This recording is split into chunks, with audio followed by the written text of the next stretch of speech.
बिस्मिल्लाहिर्रहमानिर्रहीम, अस्सलाम वालेकुम नाज़रीन। आप देख रहे हैं प्रोग्राम सिटी एट 10 और मैं हूं आपकी मेज़बान अना यूसुफ। इस दुआ और इस उम्मीद के साथ कि अल्लाह ताला हम सब के लिए आसानियां पैदा करे और हमें आसानियां बांटने की तौफीक अता फरमाए। आज के शो का आगाज़ कर देते हैं और शो के आगाज़ में आपके साथ में कोरोना के हवाले से जो फिगर्स हैं, जो ग्राउंड रियलिटीज़ हैं, वो शेयर करना चाहूँगी। इनमें ख़तरनाक हद तक इजाफा हो रहा है और ये हर रोज़ की बुनियाद पर आपसे शेयर करने का मकसद सिर्फ यही होता है कि आप लोगों को बताया जा सके कि हालात किस तरह से चल रहे हैं, अलार्मिंग सिचुएशन है और आपने अपने आप को किस तरह से बचा के रखना है। एहतियात के अलावा जो है इसका हल अब कोई नहीं रह गया है।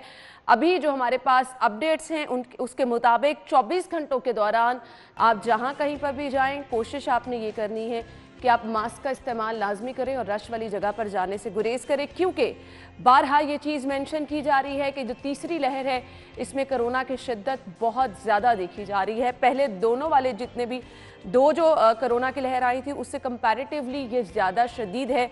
अस्पतालों में भी डॉक्टर्स यही रिपोर्ट कर रहे हैं कि जैसे ही मरीज़ आ रहा है उसकी हालत इतनी बुरी है या तो डायरेक्ट उसको वेंटिलेटर पर या ऑक्सीजन पर मुंतकिल करना पड़ा है, जो इससे कबल हमें इस तरह की सिचुएशन नहीं देखने में आई थी। तो दुआ है कि अल्लाह ताला हम सबको महफूज रखे, लेकिन एहतियात प्लीज़ ज़रूर कीजिए। आगे बढ़ते हैं और आज की टॉप स्टोरीज़ की तरफ चलते हैं। आज की लीड स्टोरी डेली सिटी 42 की क्या है आपके साथ मैं शेयर करूंगी। ऑरेंज ट्रेन के 27 स्टेशन ठेके पर देने का प्लान और ऑरेंज मेट्रो ट्रेन का खसारा पूरा करने के लिए पंजाब हुकूमत का बिजनेस प्लान टास्क।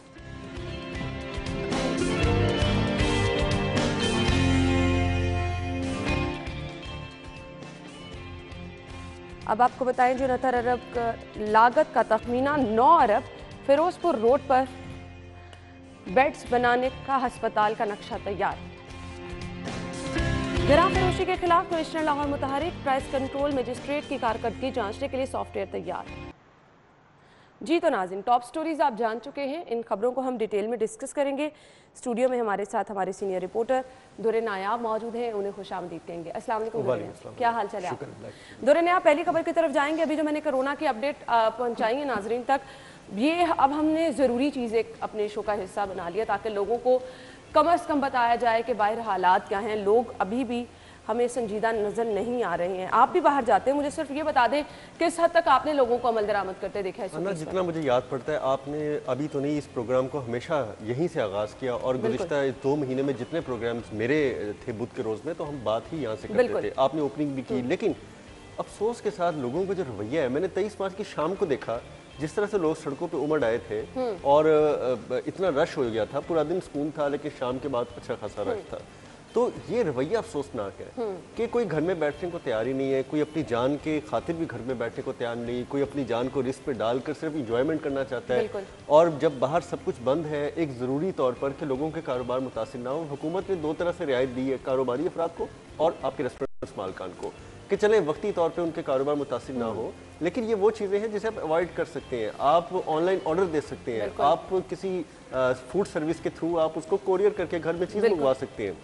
बाजार में इंतहाई ज़रूरी काम के लिए आप एक दफ़ा निकले, अपनी जो लिस्ट के मुताबिक चीज़ें लेनी हो रोज़मर्रा की आप ले लें। लेकिन अफसोस के साथ कि बहुत सारे लोग गैर ज़रूरी सड़कों में फिर रहे हैं, बच्चों को साथ लेके फिर रहे हैं, कहीं पे कोई मास्क का अमल नहीं हो रहा, कहीं पे कोरोना SOPs का अमल नहीं हो रहा। आप कल PHA ने देखें, मजबूरन दोपहर को सुबह 10 बजे से लेके शाम से पहर 3 बजे तक तमाम पार्क्स बंद कर दिए वक्ती तौर पे, क्योंकि किसी तरीके से लोगों को रोकें। लोग तो सुबह आते हैं, जाते ही नहीं है शाम तक, और गैर ज़रूरी बैठे हैं पार्कों में, फिर रहे हैं, घूम रहे, छुट्टियों को एंजॉय कर रहे हैं। अच्छा, उसके साथ साथ हुकूमती रवैया भी तो देखें ना। आपके लॉकडाउन वाले एरियाज का क्या हाल है, हमने आगे प्रोग्राम में चल के ये भी डिस्कस करना है। फिलहाल आज की पहली खबर की तरफ बढ़ते हैं। ऑरेंज ट्रेन के 27 स्टेशन ठेके पर देने का प्लान बनाया गया है। ऑरेंज मेट्रो ट्रेन का खसारा पूरा करने के लिए पंजाब हुकूमत का बिजनेस प्लान जो है वो बनाया गया है। क्या कहेंगे दुरे आप? देखें जी, बिलाखिर हम जो हमेशा बात करते थे, जब भी ऑरेंज लाइन की बात होती थी तो हम कहते थे कि बहुत सारे तरीके हैं।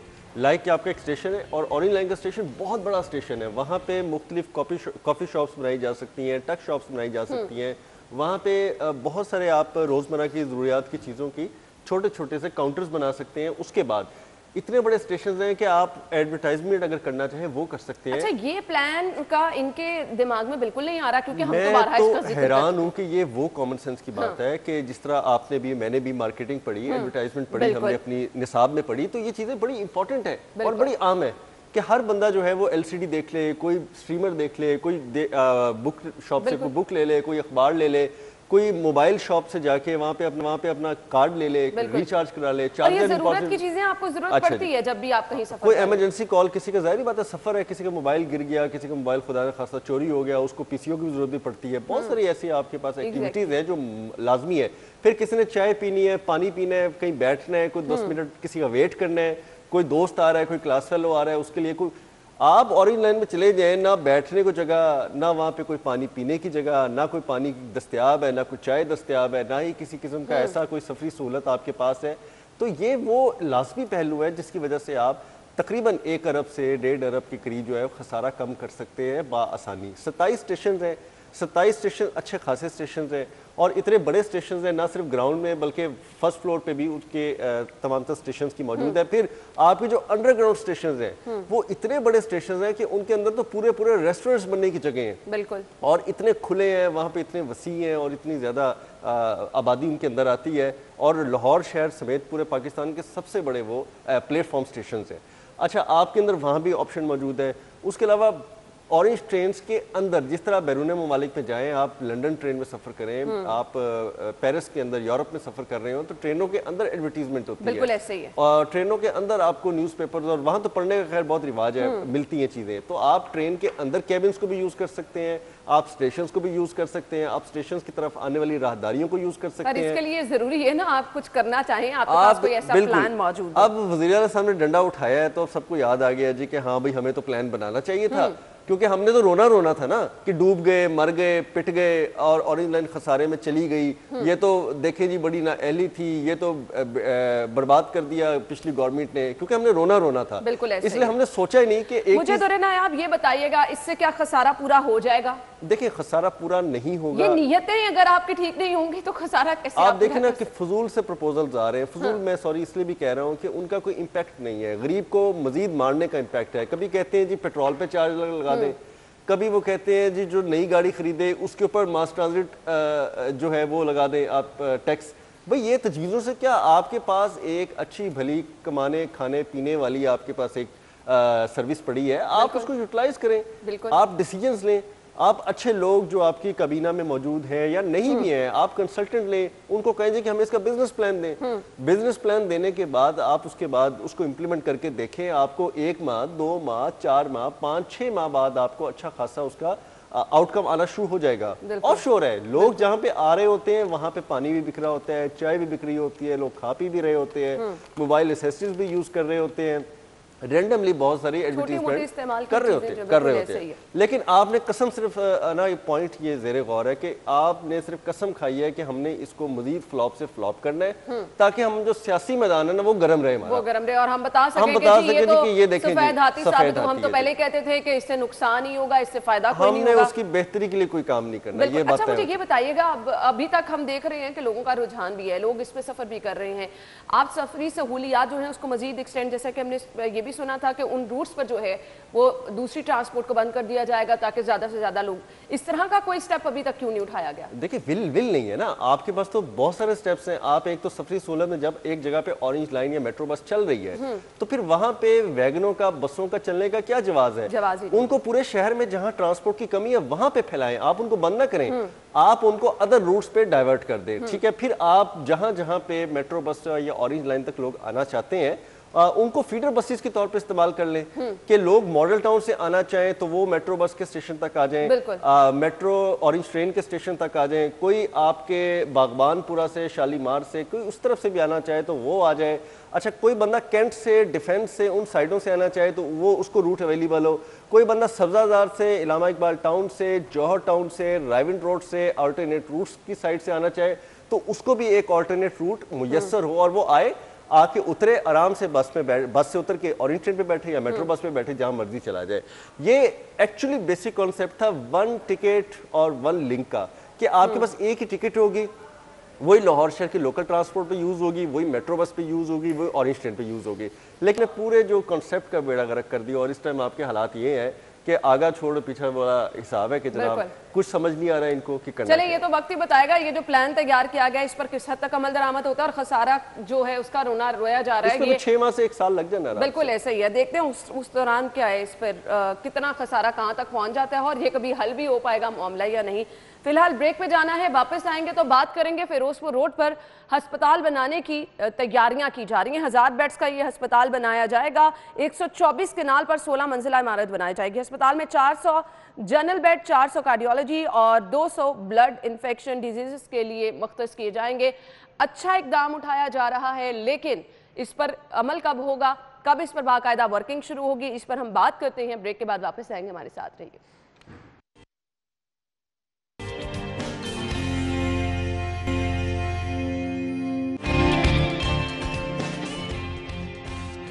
ब्रेक के बाद आपको एक बार फिर से खुशामदीद कहेंगे और अभी एक अहम खबर सब्जाजार के इलाके से आप तक पहुंचाएंगे। अगली खबर की तरफ आते हैं। अगली खबर हमारे पास है जी, फिरोजपुर रोड पर 1000 बेड्स के अस्पताल का नक्शा जो है वो तैयार कर लिया गया है और 9 अरब 69 करोड़ रुपए लागत का इस पर तखमीना भी लगाया गया है। दुरे नायाब, अभी हमारी हेल्थ फैसिलिटीज जो हम देख रहे हैं, अस्पतालों के हालात देख रहे हैं, मेरे ख्याल से ये बहुत ज़रूरी है। जी बहुत ज़रूरी है, लेकिन इसमें लैक ऑफ प्लानिंग जो है ना वो नज़र आ रही है। आपको याद है हमने खबर डिस्कस की थी कि एलडीए ने क्या इनको ज़मीन दे दी है? क्या एलडीए ने ज़मीन इनको बाकायदा ट्रांसफ़र हुकूमत पंजाब को कर दी है? ये लैंड में कोई तो एलडीए से ज़मीन मांग ले भाई, कोई लिख के दे दे, कोई सरकार की तरफ से डायरेक्टिव इशू करे कि ये लैंड जो है अच्छा, सीएम वो फौरी तौर पे बड़ा एक्टिव है और बार-बार सीएम ने फौरी अप्रूवल दी। सीएम ने कहा कि फंड्स भी लें और फौरी तौर पे इसको अनाउंस भी किया उन्होंने। उसके बाद से लेके आज तक ये जो है सिर्फ प्लान बना रहे हैं, नक्शे खींच रहे हैं। नाकिस प्लानिंग है। आप देखें ना कि जरूरी क्या है, कभी प्लॉट पहले हुकूमत पंजाब अपने नाम ले, वो कस्टडी में एलडीए किया है। 118 या 120 कनाल मुझे याद पड़ता है आपकी कोट लखपत की जमीन खाली कराई गई थी, एलडीए ने उसकी पेमेंट दी थी, एलडीए ने उसकी कस्टोडियनशिप संभाली। अब जब वज़ीर आला ने ऐलान कर दिया तो चाहिए था हेल्थ डिपार्टमेंट को, चाहे वज़ीर आला सेक्रेटेरिएट को, कि वो एलडीए से कहता कि ये ज़मीन फौरी तौर पे हुकूमत पंजाब के इस महकमे के नाम ट्रांसफ़र की जाए। चाहे वो आईडेप बना रहा है, चाहे वो कोई भी अथॉरिटी बना रही है, एलडीए नहीं बना रहा, कोई मसला नहीं है, लेकिन ज़मीन ट्रांसफ़र करती, ज़मीन ट्रांसफ़र करने के बाद आप फौरी तौर पे उसके नक्शे बना के अप्रूवल जो लेनी है फंड्स की लेके उसको स्टार्ट करते। अब बात यह कि जेड काम पहले कर रहे हैं, ए काम आपको पीछे याद आ जाएगा कि हमने अब ये भी करना है। उल्टी गिनती कितनी देर तक चलती है? अभी ये प्लानिंग यानी हमें हवा में होती है। हाँ जी, अब ये प्लानिंग बन गई। अब ये प्लानिंग जो थी, ये तो वज़ीर आला ऑलरेडी मीटिंग में कह चुके थे कि भाई मुझे 1000 बेड का ये चाहिए हॉस्पिटल्स, और इस हॉस्पिटल में यही फैसिलिटीज़ होनी चाहिए ताकि जो लोग आ रहे हैं उनको आगे जनरल हॉस्पिटल ना जाना पड़े। जो जनरल हॉस्पिटल से पहले ही ट्रीट हो सकता है उसको वहाँ पे ट्रीट होना चाहिए। अगर जिना हॉस्पिटल में रश पड़े तो वो जिना हॉस्पिटल के बजाय इस तरफ उसको मुंतकिल किया जा सके। और ये सेंटर ऑफ द हार्ट है, कलमा चौक हो गया, सेंटर पॉइंट हो गया, या फिरोजपुर रोड के अंदर अरफा सेंटर हो गया। ये अगर देखा जाए तो लाहौर का इस वक्त हार्ट कंसीडर होता है और सेंटर पॉइंट कंसीडर होता है। इसके अंदर हॉस्पिटल सरकारी सतह पर बनाने का मकसद ही ये था।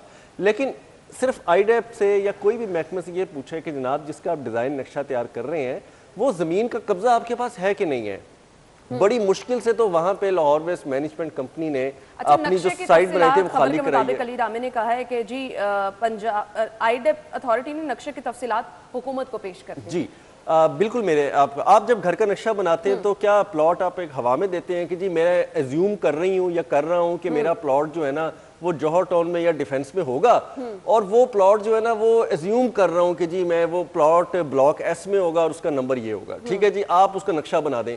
कभी ऐसे होता है? मुझे आप बना बताएं। आप प्लॉट लेते हैं, प्लॉट किसके पास है? प्लॉट अभी एलडीए के पास है, उसका डिसीजन होना बाकी है, वहां पे समरी जाएगी। अच्छा, समरी से लैंड कन्वर्ट होगी। ये क्या प्लानिंग का फुकदान तो ठीक है, ये इदारों की भी मिसकोऑर्डिनेशन है आपस में, क्या बातचीत करने के भी ये लोग वो नहीं है कि आप एक इतना बड़ा प्लान बनाने जा रहे हैं, मिलकर बैठ के पहले सबसे पहले प्रॉपर प्लानिंग की जरूरत है, उसके बाद इस तरह के लाना। देखिए ना, आप जगह लें, आप उसकी मेजरमेंट करें, आपके पास इंच की मेजरमेंट होनी चाहिए, उसके मुताबिक आप नक्शा बनाएं। आपकी कोऑर्डिनेशन ही नहीं है एक दूसरे के साथ, आपको पता ही नहीं है कि जमीन कहां से इतने बड़े प्लान जो आप जिनके ऐलानात भी कर रहे हैं उसके पीछे अगर इस तरह से प्लानिंग है तो जो छोटे मोटे आप काम कर रहे होते हो उस पे तो आप प्लानिंग का कोई सवाल ही पैदा नहीं होता। आप किसी भी आर्किटेक्ट को उठाएं और उसको बताएं कि जी मैं ये ज़हन में सोच रहा हूँ और मेरे ये 6 मंजिला हो और 1000 बेड हो, उसमें इतनी कॉरिडोर हो, ये बिल्डिंग्स हो, वो आपको बना के दे देगा।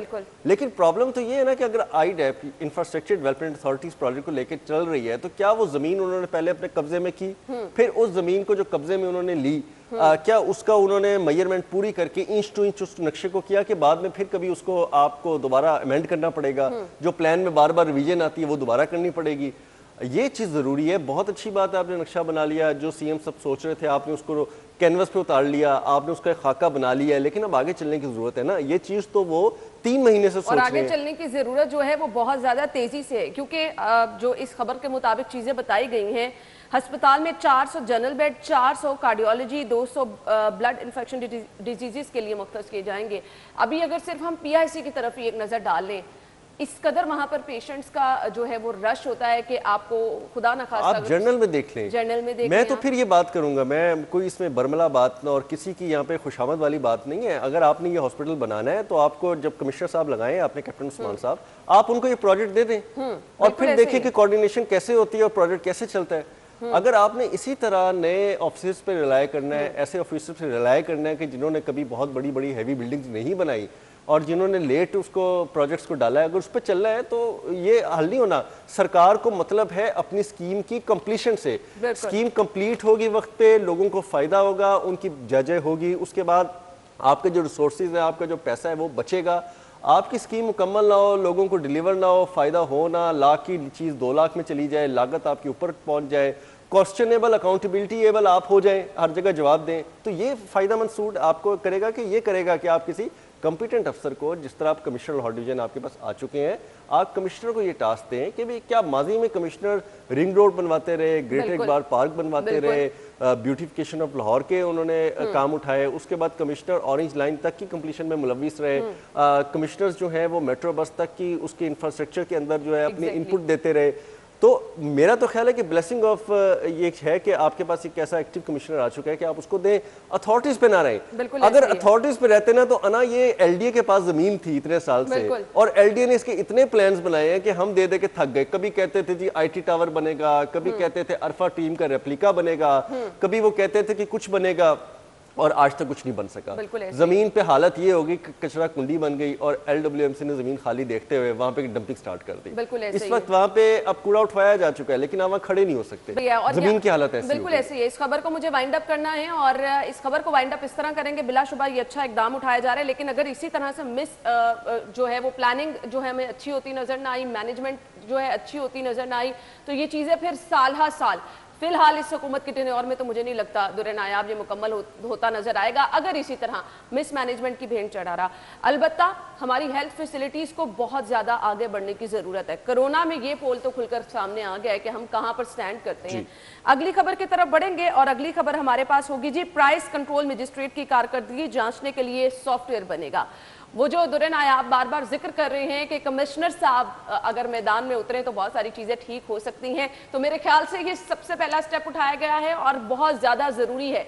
अभी ये वक्त है जब आवाम महंगाई से इस कदर तंग आ चुकी है और प्राइस कंट्रोल मजिस्ट्रेट की कारकर्दगी हमेशा हर दौर में हमारे सामने सिफर रही है। आप देखें ना अना, मैं सॉरी आपकी बात काट गया हूँ, आप इसमें ये देखें कि सॉफ्टवेयर नहीं होगा, आप मैनुअल उसको चेकिंग करेंगी, उसके बाद एक ही इमारत में जाके, एक ही बाजार में जाके, एक ही बिल्डिंग में जाके रेप्लिका रेपिटेशन की कारकर्दगी दिखाएंगे तो कोई तो सिस्टम पकड़ेगा ना, सिस्टम पकड़ेगा। दुरे आप हम इस खबर को डिटेल में डिस्कस करते हैं, नाज़िम ब्रेक के बाद आते हैं।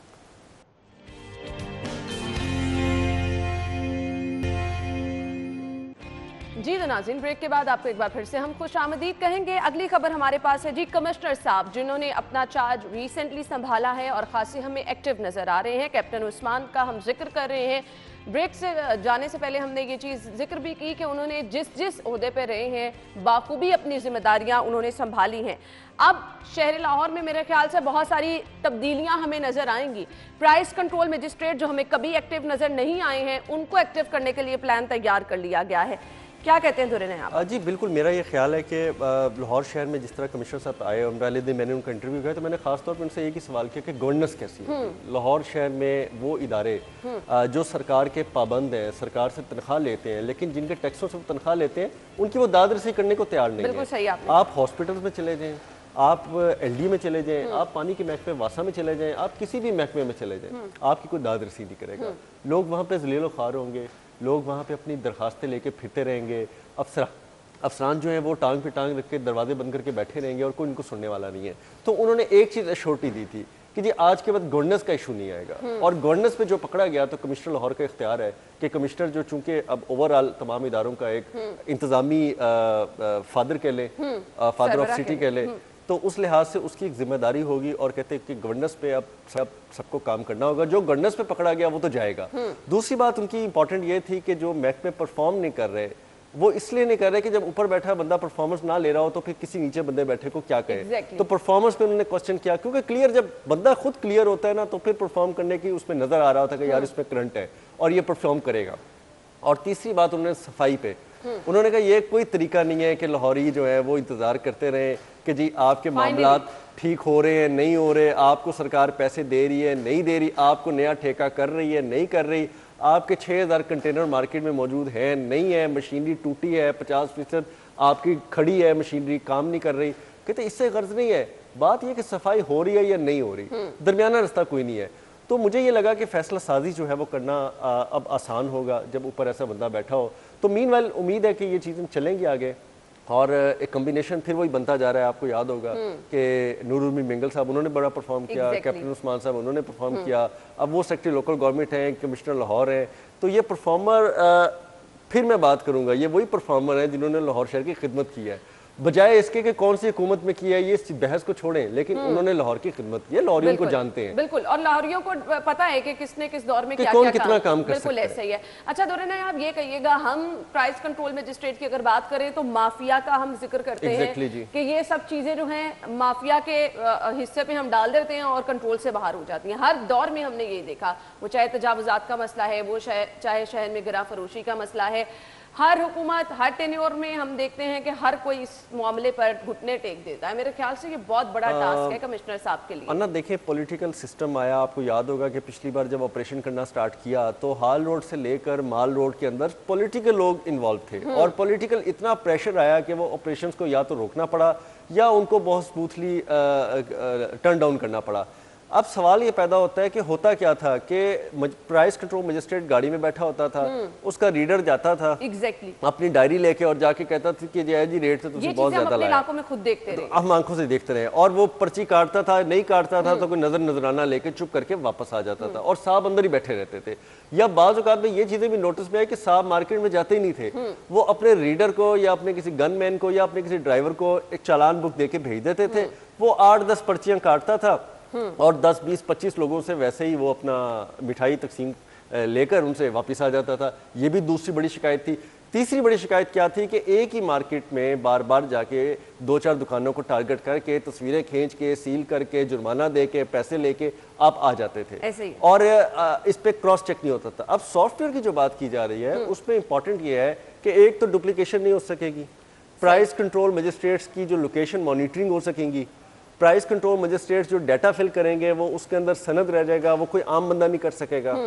फिर प्राइस कंट्रोल मजिस्ट्रेट बार बार फॉलोअप्स की तरफ जाएंगे, ये देखेंगे कि एक डिपार्टमेंटल स्टोर ने अगर चीनी महंगी बेची तो क्या एक हफ्ते की सजा के बाद या 5000 जुर्माने के बाद दोबारा तो वो अमल नहीं कर रहे, फिर उनको बाद में रेप्लिका होगा। और फिर सॉफ्टवेयर के अंदर जिस तरह हम लोग बाकायदा एक सिस्टम के अंदर होते हैं, हमारी न्यूज़ फाइल होती है, उसका फॉलोअप होता है, उसका रिकॉर्ड होता है, उस पर पता होता है कि रिपोर्टर ने क्या लिखा क्या नहीं लिखा, उस पर पता होता है कि रिपोर्टर्स ने किसका मौकफ लिया नहीं लिया, आपको पकड़ सकते हैं। सही। प्राइस कंट्रोल में तो चक्कर ही कोई नहीं था, आप मुझे रसीदें दे दें, मैं आपको दे दूं कि जाएं जी एक मार्केट का फेड़ा लगाएं और जाके चंद एक लोगों से पैसे लें, बाकी लोगों को यशी करने दें और कुछ पैसे जेब में रखें। अल्लाह अल्लाह उम्मीद की किरण नजर आई है कि अब कम से कम आपको प्राइस कंट्रोल मजिस्ट्रेट जो हैं उनकी कारकर्दगी को भी कोई पूछने वाला है। अच्छा, शहर साफ हो जाएगा जिस तरह से कमिश्नर साहब ने होप दिलवाई है और बाकायदा इस पर काम का आगाज भी कर दिया है। देखें जी, मेरी कल भी बात हुई, कल भी एक्टिव रहे, छुट्टी का दिन था 23 मार्च को, लेकिन उन्होंने ऊपर नीचे 2-4 इजलास कर दिए कि बजाय कि वो अगले दिन का वेट करते। तो कल भी ये बात उनसे हुई थी और वो ये कह रहे थे कि जिस तरह सेक्रेटरी लोकल गवर्नमेंट बड़ा इनपुट दे रहे हैं, उसके साथ आपके बात की जाए तो MD लाहौर वेस्ट कंपनी भी अब बेचारे थोड़े एक्टिव नजर आ रहे हैं, बेशक विद लेस रिसोर्सेज, और वो तो हमें 3 महीने का कहते हैं, लेकिन इनके ख्याल में भी कि 2 महीने के अंदर अंदर ये चीजों को पकड़ लेंगे। सही। जो खराबियां जहां पे आ चुकी हैं उनको काबू करने की कोशिश। सही। और अब वाकई हमें नजर आ रहा है कि शहर में ये जो हालात थे, चाहे वो सफाई से रिलेटेड थे, चाहे वो हमने बार बार जिक्र किया महंगाई का, गिरा फरोशी का,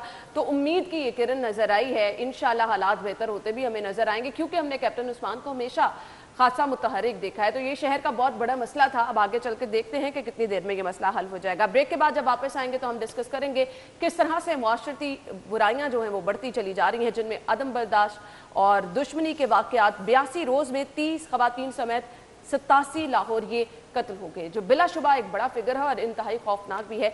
ब्रेक के बाद आके डिटेल में डिस्कस करेंगे, हमारे साथ रहिएगा।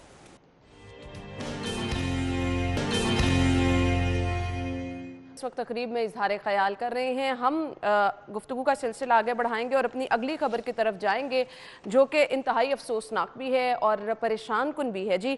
अदम बर्दाश्त गैरत दुश्मनी के नाम पर 82 रोज़ में 30 खवातीन समेत 87 लाहौरियों को कत्ल कर दिया गया। हर रोज़ लाहौर में एक कत्ल होने का इंकशाफ भी हुआ है। क्या कहेंगे दुरना? ये बहुत बड़ी और हिला देने वाली खबर है, इसको मामूली ना समझे, इसका इम्पैक्ट देखें कितनी दूर तक जाएगा। बिल्कुल। लाहौर शहर वाइब्रेंट शहर है, यहाँ पे कोई कत्ल, कोई ऐसा डकैती या कोई राजधानी का वाकया छुप नहीं सकता। बाकी अगर सूबों की और बाकी शहरों की बात करें तो क्या हालात होंगे। जो लॉ एंड ऑर्डर की सिचुएशन है, जो बेरोज़गारी है, गुर्बत है और इस वक्त जितने लोग नफसियाती मसाइल से गुजर रहे हैं, परेशान है, ये उसके आफ्टर इफेक्ट्स हैं। बिल्कुल ऐसे। और अच्छा, अदम बर्दाश्त पुलिस का मौक़िफ़ अगर आप जाने ना, तो आबादी के लिहाज से क्राइम रेशो वो बताते हैं जी ये बहुत हद तक कम है। आप ये भी तो देखें कितनी बड़ी आबादी वाला शहर है। जी रिकॉर्ड देखें कि पहले कहाँ पे आप एक महीने के दौरान ये फिगर्स आते थे, कहाँ पहले आपके ये रेशोज आते थे। बिल्कुल। और ख़ास तौर पे गैरत के आपके ये मामलात जो नाम पे कत्ल होते थे, और दूसरी बात आपके जो लेन देन के तनाज़ों पे कत्ल होते थे, फिर मामूली तल्ख कलामियों पे कत्ल होते थे। तो आप उनकी रेशो उठा के अब उठा के देख लें, क्या उस वक्त भी ये आबादी कम थी यहाँ पे, अब आप उसका मलबा आबादी पे डाल दें। बिल्कुल ऐसे ही। तो लाहौर शहर में अदम बर्दाश्त के तमाम तर वाक़यात इसकी बुनियादी जड़ है, और अदम बर्दाश्त खत्म होने की वजह लोगों की परेशानी है, बेरोजगारी है, लोगों के इश्यूज हैं, और लोग इस वक्त नफसियाती मसाइल का शिकार है। खैर, नफसियाती मसाइल पर हम आगे चल के एक स्पेशल शो भी करेंगे। थैंक यू सो मच दुरेना, बहुत बहुत शुक्रिया। नाज़रीन, ब्रेक लेंगे और ब्रेक के बाद दोबारा से हाजिर होते हैं। जी तो नाज़रीन, प्रोग्राम में आपको एक बार फिर से खुश आमदीद कहेंगे। प्रोग्राम के इस हिस्से में हम डिस्कस करने वाले हैं आज पाकिस्तान समेत दुनिया भर में टीबी से बचाव का आलमी दिन मनाया जा रहा है। टीबी असल में है क्या और इसकी वजूहात क्या है, इस बीमारी के फैलाव की वजह क्या है, साथ ही बीमारी क्यों होती है, इसका बचाव क्या है, तरीका इलाज क्या है, ये चीज़ें आज के शो में हम डिस्कस करेंगे और मैक्सिमम इंफॉर्मेशन आप तक पहुंचाएंगे। फोकस हमारा ये रहेगा, जैसे कि हम अक्सर ये चीज़ डिस्कस भी करते हैं कि एहतियात इलाज से बेहतर है। आपने एहतियात करनी है ताकि अल्लाह ताला आपको हर किस्म की बीमारी से बचा के रखे, महफूज रखे। आज के शो में हम स्पेशली डिस्कस करेंगे कि आया वजूहात क्या हैं, किस तरह से आप इससे बच सकते हैं, और खुदा ना खास्ता अगर कोई टीबी का शिकार है तो इसका तरीका इलाज क्या है। कुछ इन्फॉर्मेशन मैं आपके साथ शेयर करती चलूँ जी। पाकिस्तान टीबी के शिकार ममालिक में 6ठे नंबर पर है, और अगर स्पेसिफिकली शहर लाहौर की मैं बात करूं तो 30,000 पेशेंट हर साल शहर लाहौर में टीबी के जो हैं वो रजिस्टर्ड होते हैं, और इसके साथ साथ इनमें 50% ख़वातीन और 50% मर्द हजरात भी हैं। अब हमने बचना कैसे है इस मर्ज से, आगाही फैलाना वक्त की अहम ज़रूरत है। जिस कदर आगाही फैलाई जाएगी, लोगों में शऊर बेदार किया जाएगा, आप इस मर्ज को कंट्रोल कर सकते हैं। साथ ही साथ मैं आपको ये भी बताऊं, आलमी इदारा से है, WHO का ये कहना है कि टीबी का मर्ज दुनिया भर में हर रोज़ 5,000 जानें लेता है। सिर्फ 2018 में इस मर्ज से दुनिया भर में 15 लाख अफराद की हलाकत हुई है। तो किस कदर ख़तरनाक ये मर्ज है ये भी हम जानेंगे, आप किस तरह से इससे महफूज रह सकते हैं ये भी हम जानेंगे। स्टूडियो में हमारे साथ हमारे जो मेहमान मौजूद हैं उनका तारुफ मैं आपके साथ कराना चाहूँगी जी। डॉक्टर उस्मान रसूल साहब ने हमें ज्वाइन किया है और इनके बारे में मैं आपको बताती चलूँ, coordinator for TB control program Punjab ये हैं, इन्हें खुश आमदीद कहेंगे। अस्सलाम वालेकुम जी। वालेकुम अस्सलाम, थैंक यू वेरी मच। बहुत बहुत शुक्रिया आपके कीमती वक्त के लिए भी। सबसे पहले तो बताइएगा, आज का ये जो दिन है इसको मनाने का मकसद ये है कि लोगों में शऊर बेदार किया जाए, कितना ज़रूरी है ये? देखें जी, बहुत ज़रूरी है शऊर बेदार करना लोगों के अंदर। अभी भी एक स्टिग्मा है लोगों में कि टीबी जो है ना वो एक ऐसी बीमारी है जिससे जो है ना कोई जिस तरह अछूत हो या हाथ लगने से या साथ बैठ के खाने से हो जाती है। ऐसी चीज़ें ख़त्म करना, लोगों को ये गाइड करना कि नहीं जी ऐसा नहीं है, उसलिए ये दिन बहुत ज़रूरी है। नंबर 2, हमें लोगों को ये बताना बहुत ज़रूरी है कि जी 2 हफ्ते से ज़्यादा अगर खांसी है तो आप उसको टेस्ट करवाएं, हो सकता है कि वो टीबी हो। ठीक है। और ये इसलिए ज़रूरी है क्योंकि और भी चीज़ें हैं जिसमें खांसी की अलामत हो जाती है, लेकिन 2 हफ्ते से ज़्यादा खांसी जो है उसको हमें वैसे ही कोविड आपको आजकल वैसे ही कोविड चल रहा है। अगर कोई ऐसा पेशेंट देख ले जिसको मुसलसल खांसी आ रही है तो उसको कोविड से रिलेट कर दिया जाता है। जी बिल्कुल ऐसा ही है, उसको कोविड से रिलेट कर दिया जाता है। इसीलिए हमें जो है ना ये आज का दिन मनाने का ये भी बहुत ज़रूरी है कि हम कोविड को और टीबी को जो है वो साथ साथ लेके चलें। ये ना हो कि हम कोविड ही सोचते रहें और टीबी जो है वो पीछे निगलेक्ट हो जाए। बिल्कुल। टीबी जो है वो मोस्टली हमारे जो लो सोशो इकोनॉमिक कंट्रीज़ हैं और जो लो सोशो इकोनॉमिक जो लोअर तबका है हमारा, उनमें बेसिकली ये ज़्यादा जो है ना वो पाई जाती है, लेकिन अब दूसरे तबकों में भी ये ठीक है डॉक्टर साहब, हम आगाज कर लेते हैं इसके इलामात में आपसे जानूंगी, लेकिन टीबी का मर्ज है क्या, ये किस कदर खतरनाक है, किस कदर जानलेवा है, इस पे रोशनी डालिएगा। जी, टीबी का मर्ज बेसिकली एक बैक्टीरिया से होता है जिसको माइकोबैक्टीरियम कहते हैं। 1882 में जो है रॉबर्ट कॉक एक डॉक्टर था जिसने बेसिकली इसको आइडेंटिफाई किया, और 24 मार्च का दिन था जब उसने ये अनाउंस किया था कि जी ये बैक्टीरिया जो है ये एक होता है जिससे टीबी हो रही है। उसी दिन की मुनासबत से टीबी को हम जो है वो 24 मार्च को हम बेसिकली वर्ल्ड टीबी डे के नाम से जो है वो क्या कहते हैं कमेमोरेट करते हैं। ठीक है। टीबी जो है, जब कोई पेशेंट है टीबी का, वो जब खांसेगा या छींकेगा तो उससे टीबी जो है वो दूसरे पेशेंट में हो सकती है। ठीक है। और अगर एक साल में हम उस पेशेंट का इलाज ना कर सकें या इलाज ना हो सके तो वो एक साल में 10 से 15 लोगों को और टीबी में शिकार तो ये काबिले इलाज मर्ज है। जी, आप बड़ा अच्छा क्वेश्चन आपने किया, और यही मैं आगे बताना चाह रहा था कि ये टोटली 100% जो है वो क्योरेबल डिजीज़ है। इससे डरने की ज़रूरत नहीं है, इसका इलाज करने की ज़रूरत है, और इलाज करेंगे तो बिल्कुल ठीक हो जाएंगे। शर्त सिर्फ इतनी है कि जितनी मुद्दत का इलाज है 6 महीने का, और अनइंटरप्टेडली बगैर नागे के इलाज अगर किया जाए तो बिल्कुल पेशेंट जो है वो ठीक हो जाता है। सही। मुझे अब ये बताएगा, आपने बताया कि काबिले इलाज मर्ज है ये, और अगर इसका मतवातर इलाज किया जाए तो इससे बचाव भी मुमकिन है। कोई स्पेसिफिकली एज ग्रुप है कि इसी एज ग्रुप के लोगों को टीबी का मर्ज लाहक हो सकता है, बच्चों बड़ों इक्वली चांसेस होते हैं इसमें या नहीं? जी, इसमें सब कोई भी एज ग्रुप ऐसा नहीं है जो इससे बचाओ, सबको होता है। ज़्यादातर हमारे वो लोग जो कि वर्किंग क्लास होती है, जो कि बाहर जाते हैं, लोगों में फिरते हैं, क्योंकि कुछ फैक्ट्रीज़ में जाएंगे वहाँ पे भी जो है वो तंग जगह होती हैं, ऑफिस में जाएंगे वहाँ भी तंग जगह होती है, तो ऐसे लोगों में ये ज़्यादा हमारे यहाँ भी रिपोर्ट होता है, बाकी जगहों पे भी। लेकिन कोई भी एज ग्रुप ऐसा नहीं है जो आप कहें कि जी वो टीबी से बच सकेगा। सही जी, सही। अच्छा जी, कोई भी एज ग्रुप ऐसा नहीं है जो कि इससे बच सकता है, क्योंकि समटाइम हम देखते हैं कि हम कहते हैं कि फलां बीमारी है वो बहुत बड़ी उम्र में जाकर ही ज़्यादा अफराद को लाहक होती है। खैर, इसमें तो ये डॉक्टर साहब ने वाजे कर दिया है। डॉक्टर साहब, कोविड और टीबी कैसे डिफरेंस दोनों का आप बयान करेंगे? मुसलसल खांसी तो हम देख रहे हैं, टीबी की अलामत आपने बताई है, लेकिन अभी जो सिम्टम्स हम कोविड के डिस्कस करते हैं उनमें भी हम देखते हैं खुश खांसी आती है, गला खराब होता है, तो इस पे कैसे रोशनी डालेंगे? जी, कोविड बेसिकली जो है ना, आप देखें एक चीज़ होती है अक्यूट और एक चीज़ होती है क्रॉनिक। अक्यूट से मतलब ये कि कम ड्यूरेशन में जो है वो अपने इफेक्ट्स दिखा रही है। कोविड जो है वो यूजुअली मतलब 5 दिन का उसका इंक्यूबेशन पीरियड होता है कि जरासीम लगा और उसके बाद 5 दिन के अंदर सिम्टम्स आना शुरू हो जाते हैं।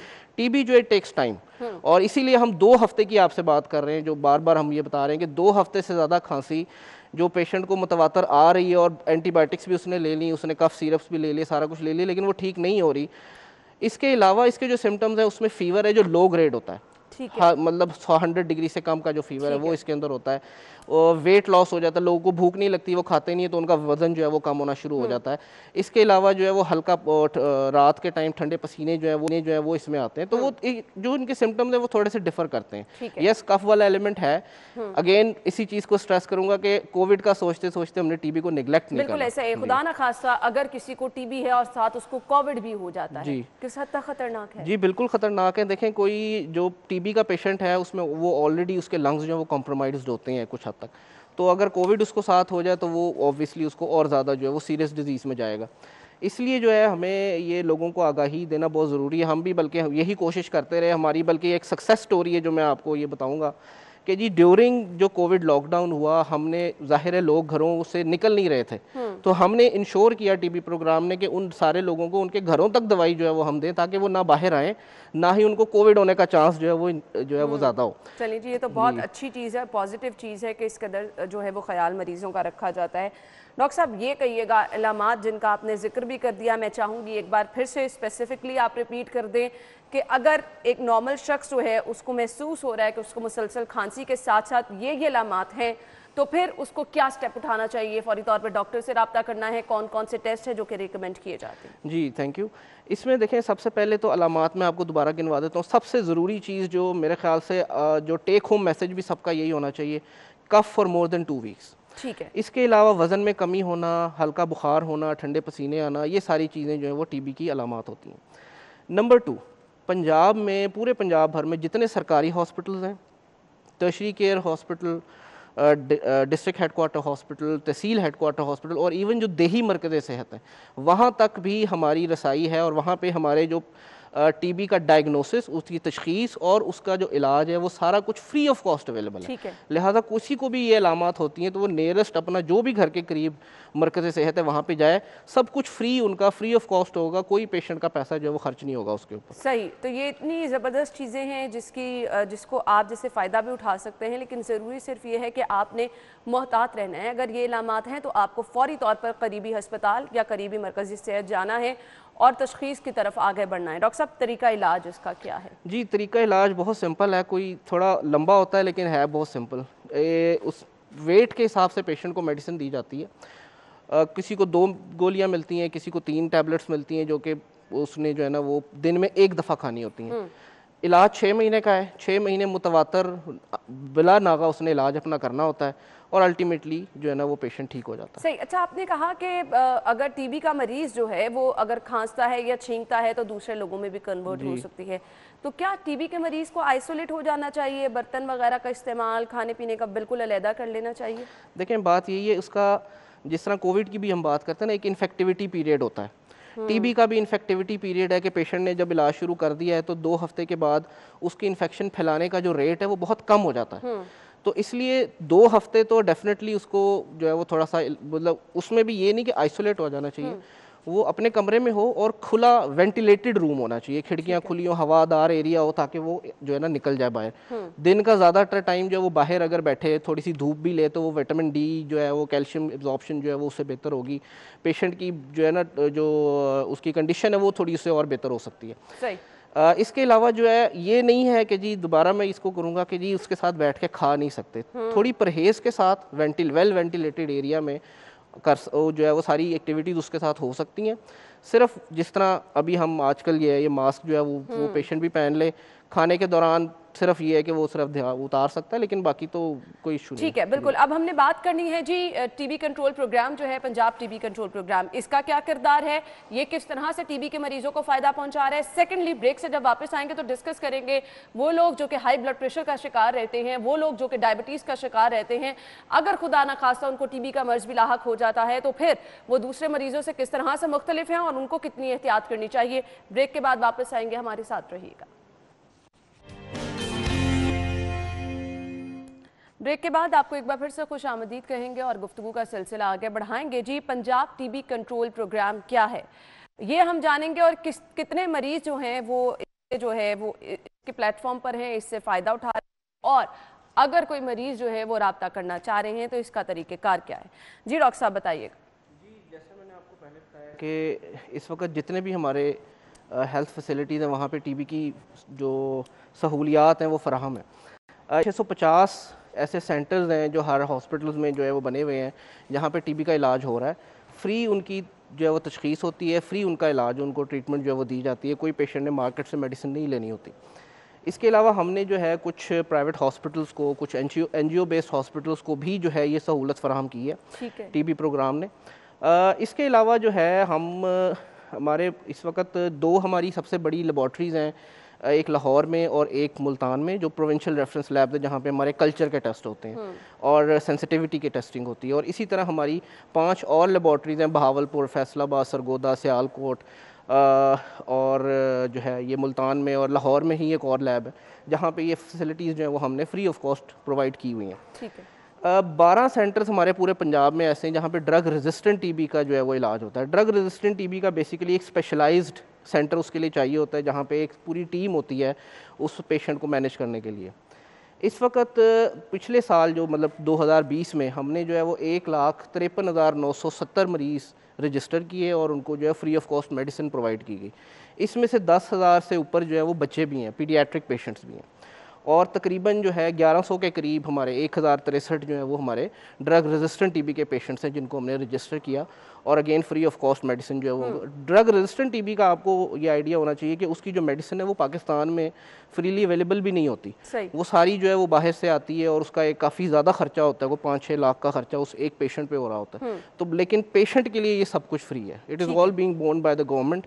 और पंजाब प्रोग्राम जो है TB control program primary secondary health care department के साथ मिलके जो है उनके अंडर सुपरविजन जो है वो हम ये सारी सहूलियात सबको फ्री अच्छा डॉक्टर साहब, ये भी कहिएगा ये कोर्स क्या मुकम्मल करना बहुत ज़्यादा ज़रूरी होता है? कुछ ऐसे पेशेंट भी हैं जो जल्दी रिकवर कर जाते हैं, जो लेट रिकवरी की तरफ आते हैं, उसकी रीज़न क्या होती है? जी, इसमें बेसिकली 6 महीने का इलाज है। ठीक है। और अनइंटरप्टेड की पहले भी बात की थी, 1-2 दफ़ा भी हमारी बात हुई है। अनइंटरप्टेड का ज़रूरत इसलिए है क्योंकि ये जो जरासीम है माइकोबैक्टीरियम, ये म्यूटेट हो जाता है, ये आप कह लें रेजिस्टेंट हो जाता है दवाई से, और जब दवाई से रेजिस्टेंट हो जाता है तो फिर आम दवाई इस पे असर नहीं करती। ठीक है। तो अगर अनइंटरप्टेड ट्रीटमेंट जो है वो नागे के साथ लेंगे या पूरा कोर्स कंप्लीट नहीं करेंगे तो ड्रग रेजिस्टेंट टीबी हो जाएगी। उसका इलाज 2 साल का है। ठीक है। तो इट्स बेटर कि 2 साल के इलाज जो है वो उसको हम छोड़ के बेहतर हमें यही कि 6 महीने का इलाज आपको जो है एहतियात से इलाज की तरफ आना चाहिए। डॉक्टर साहब, यहीं से गुफ्तगू का सिलसिला आगे बढ़ाएंगे। अभी एक अहम और बड़ी खबर हमारे पास आई है, आप तक पहुंचा देते हैं जी। मरियम नवाज शरीफ का नैब गिरफ्तारी से बचने के लिए लाहौर हाई कोर्ट से रिजू। मरियम नवाज शरीफ जो कि पाकिस्तान मुस्लिम लीग नून की नायब सदर हैं, नैब की जानिब से उन्हें बुलावा आया है और उनकी जानिब से जो है अपडेट थी आप तक पहुंचा दी। स्टूडियो में हमारे साथ हमारे मेहमान मौजूद हैं। आज के दिन की मुनासबत से आपका मैसेज क्या होगा? मैसेज तो सबसे पहला यही है, 2 हफ्ते से ज़्यादा खांसी, उसको इग्नोर ना करें और उसको टेस्ट करवाएं।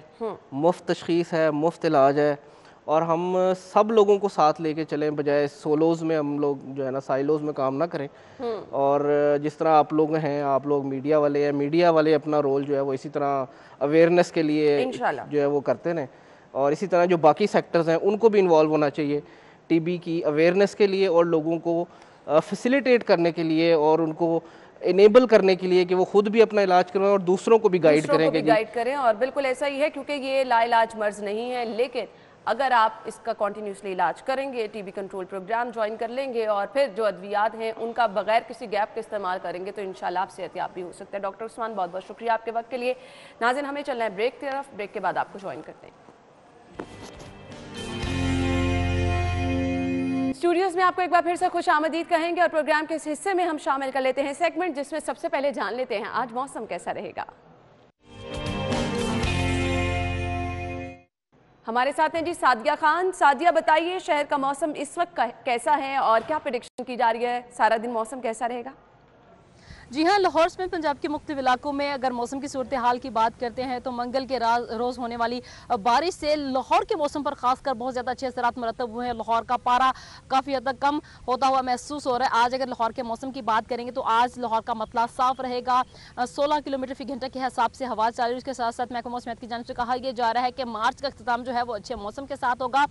अप्रैल का पहला हफ्ता जो है उसमें कुछ दर्जा हरारत बढ़ने के इम्कान जो है वो जाहिर किए जा रहे हैं और कहा यह जा रहा है कि अप्रैल के दूसरे हफ्ते में फिर एक नया स्पेल जो है वो लाहौर में पंजाब के मुख्तलिफ इलाकों को हिट करके गुजरेगा, जिसकी वजह से दर्जा हरारत में कमी वाक़ होगी। और उसके साथ साथ एक अच्छी पेशगोई की जा रही है कि रमज़ान का पहला अशरा जो है उसमें दर्जा हरारत काफ़ी हद तक कम रहने के इम्कान हैं। रमज़ान का पहला अशरा अच्छा गुजरने के इम्कान के साथ साथ ये भी कहा जा रहा है कि बारिशें भी मुतवक्किल हैं। अगर तो बारिशें हो जाती हैं तो अप्रैल का महीना भी काफ़ी ज़्यादा अच्छा रहेगा। तो आज दिन के औक़ात में अगर लाहौर के हम दर्जा हरारत की बात करते हैं तो दिन के औक़ात में लाहौर का दर्जा हरारत जो है वो तकरीबन 21 से 26 तक रहने के इम्कान है। इसी तरह से रात के दर्जा हरारत में भी कुछ हद तक बेहतरी नजर आ रही है। हमने ये देखा था कि पिछले हफ्ते दिन और रात के दर्जा हरारत में इजाफे की वजह से गर्मी का एहसास बढ़ा था। इन बारिशों की वजह से लाहौर में पंजाब के मुख्तलिफ इलाकों में गर्मी का जोर टूटा है। हवाएं चलने की वजह से मौसम खुशगवार है। इसी तरह से रात के दर्जा हरारत में जो है वो भी कुछ कमी देखने में आई। अगर गुज़िश्ता रात की हम बात करते हैं तो लाहौर का दर्जा हरारत जो है वो 18 रिकॉर्ड किया गया। और महकमा मौसमियात की जानिब से अच्छी खबरी जो है वो ये सुनाई जा रही है कि मार्च का इख्तिताम अच्छे मौसम के साथ होगा। उसके साथ साथ अप्रैल के महीने में भी बारिशें होने के इम्कान हैं, जिसकी वजह से अच्छे असर। जी तो नाज़रीन, कॉन्फ्रेंस में ये फैसला किया जाएगा, जैसे ही फैसला सामने आएगा आप तक पहुंचाएंगे भी। फिलहाल अगले सेगमेंट की तरफ बढ़ते हैं और जान लेते हैं आज के भाव क्या हैं। मार्केट में फारान यामीन मौजूद हैं। फारान, बताइए सब्जियां आज किस कीमत पर मिल रही हैं? मार्केट कमेटी की जानिब से जो रेट लिस्ट जारी की गई है उसमें फ़ी किलो सब्जियों की कीमत कुछ इस तरह है। आलू 36 रुपये फ़ी किलो के हिसाब से फ़रोख्त किया जाएगा। प्याज 26 रुपये फ़ी किलो के हिसाब से फ़रोख्त की जाएगी। टमाटर 50 रुपये फ़ी किलो के हिसाब से फ़रोख्त होगा।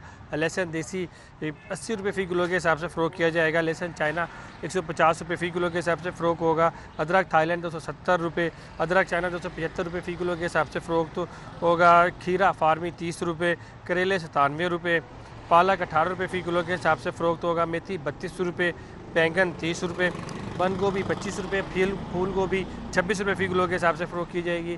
शिमला मिर्च 64 रुपये, सब्ज़ मिर्च 70 रुपये फ़ी किलो के हिसाब से फ़रोख्त होगी। घिया कद्दू 52 रुपये, लीमू देसी 180 रुपये फ़ी किलो, भिंडी 198 रुपये फ़ी किलो के हिसाब से फ़रोख्त होगी। शलजम 17 रुपये, अरवी 104 रुपये फ़ी किलो के हिसाब से फ़रोख्त होगी। मटर 99 रुपये, टिंडिया 30 रुपये, मूंगरे 99 रुपये, मूली 17 रुपये, गाजर देसी 27 रुपये, साग 30 रुपये, हलवा कद्दू 30 रुपये फ़ी किलो के हिसाब से आज मार्केट की कमेटी ने जो रेट जारी की गई है उसके हिसाब से फ़ी किलो जो रेट है वो आज मार्केट कमेटी ने जारी किया गया। जो जी Farhan, thank you so much. हमारे साथ फरहान मौजूद थे। सब्जियों की कीमतें बताई, मीट रेट्स मेरे पास हैं। ज़ैनत शॉप पे अगर आप जा रहे हैं तो बीफ पर केजी आपको यहाँ से मिलेगा 450 रुपये किलो में, और बीफ मिन्स आप खरीद सकते हैं 565 रुपये किलो में। मटन पर केजी 1150 रुपये किलो में मिलेगा। मटन मिन्स आप यहाँ से खरीद सकते हैं जी 1390 रुपये किलो में। चिकन के रेट गवर्नमेंट रेट के मुताबिक सरकारी निर्खनामा से कहा जाता है जी। जिंदा मुर्गी आपको मिलेगी 231 रुपये किलो में। इसका बना हुआ गोश्त 335 रुपये किलो में आप खरीद सकते हैं।